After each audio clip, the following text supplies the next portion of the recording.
see Edinburgh Castle. And I just briefly mentioned the crown jewels. One of the most important elements, of course, is the Stone of Destiny. Ooh. Pick this up quick. Stone of Destiny. Stone of Destiny is very, very important in Scottish history. Nobody is exactly sure as to how old the stone is or where exactly it comes from.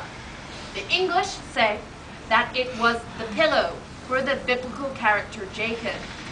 Others say that it was the travelling altar for St. Columba, who brought Christianity to Scotland. Others will say it came from Egypt or even from Palestine. But there is one thing that is completely 100% certain about the stone, and that is the prophecy which says that wherever the stone doth lie, there the Scots shall rule. So, when Edward I took over Scotland in 1296, he definitely was keeping this in mind, because he stole away the stone and he brought it down to London and put it underneath a coronation chair in Westminster Abbey. And there it stayed all the way up until 1996. The basic implication there is that whenever someone was crowned King or Queen of England, they were also crowned King or Queen of Scotland. Stayed there until 1996, except for one brief interlude in 1950, which is going to be the subject of my story now. 1950, you're in Glasgow. There are 4 students. You have Ian Hamilton, who's the ringleader. You have Kay Matheson, who's the sort of token girl, and then you have 2 token characters. I think one is called Vernon, one is called Albert. They're not that important. So you have these 4 students. These 4 students are all fervent Scottish nationalists. And they want Scotland to be completely independent from England. And they're trying to concoct a plan as to how to win a mighty victory against the English. So they came up with the idea to steal the Stone of Destiny from right underneath the English noses. So this is why they find themselves on Christmas Day at 4 in the morning down in Westminster Abbey in St. Edward's Chapel, standing right in front of the coronation chair with the Stone of Destiny lying just underneath it.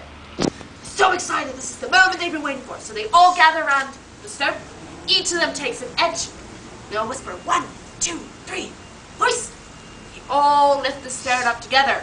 And the Stone of Destiny is lifted out of its English prison for the first time in so many hundreds of years. But these students are all pretty badly malnourished.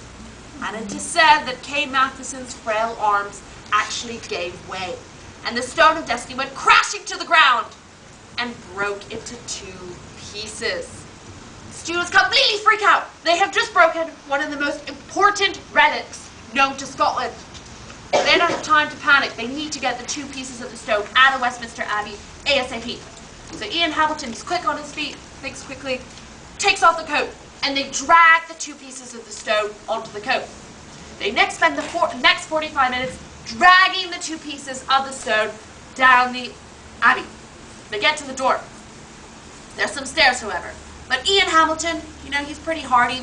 He thinks that he's just about able to pick up the smaller piece of the stone while the other 3 try and deal with the stone. Kay Matheson says, oh, I'll try and help. So Kay Matheson and Ian Hamilton take the smaller piece of the stone. They manage to hobble down the steps and put it in the trunk, like the boot of their car. Close down the lid.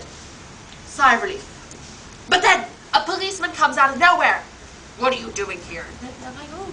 They come up with a story pretty quick. They're quick on their feet and say, oh, we're 2 lovers who couldn't find a room in London, so we thought it'd be really romantic to come to Westminster Abbey. It's Christmas, so the policeman's in a pretty good mood, so he's willing to humor them. They have a quick little chat, he offers them a cigarette, and he goes on his way. And he strongly suggests that they do the same. So Ian and Kay get in the car and drive away. They lose the policeman, and Ian decides to go back and help his friends back at Westminster Abbey. He tells Kay to drive up to Scotland as quickly as she can. She gets back up to Scotland safely with the smaller piece of the Stone of Destiny. It's all safe up in Scotland. So Ian returns back to Westminster Abbey, but he can't find his 2 friends anywhere. Light is fast approaching, but at least the Stone of Destiny is actually outside in the villagers' yard. They somehow managed to get it outside. So Ian decides to quickly go and get the second car.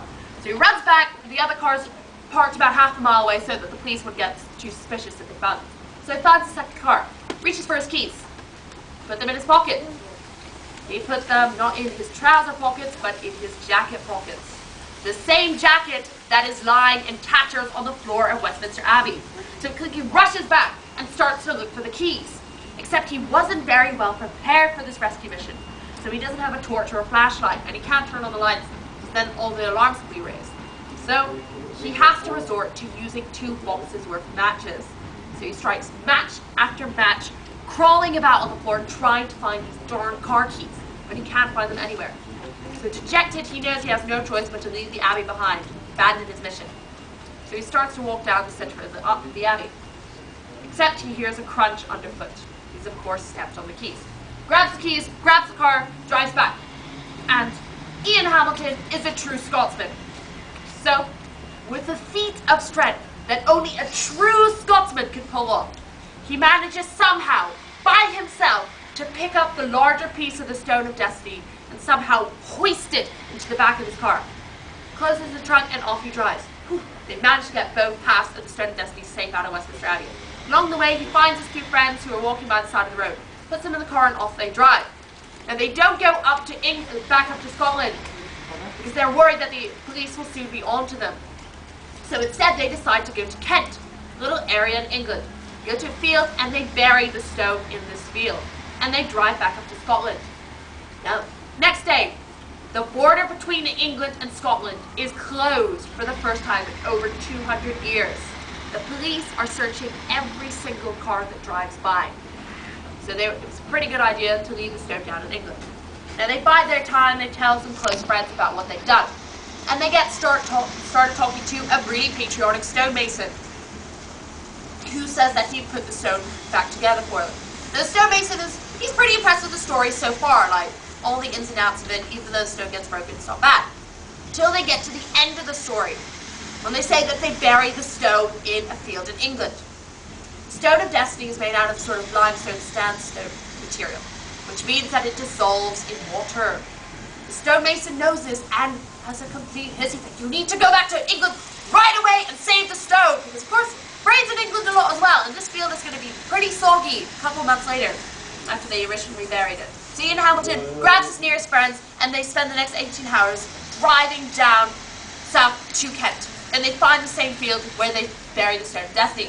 Except now, there's a caravan park parked on top of it. So they get started to the guys staying in the caravan park. Whole bunch of gypsies, some of the stories say they're Irishmen, but either way, they definitely had one thing in common with these Scotsmen. And this was that they didn't like the English. The guys staying in the caravan park offered to move the caravans out of the way.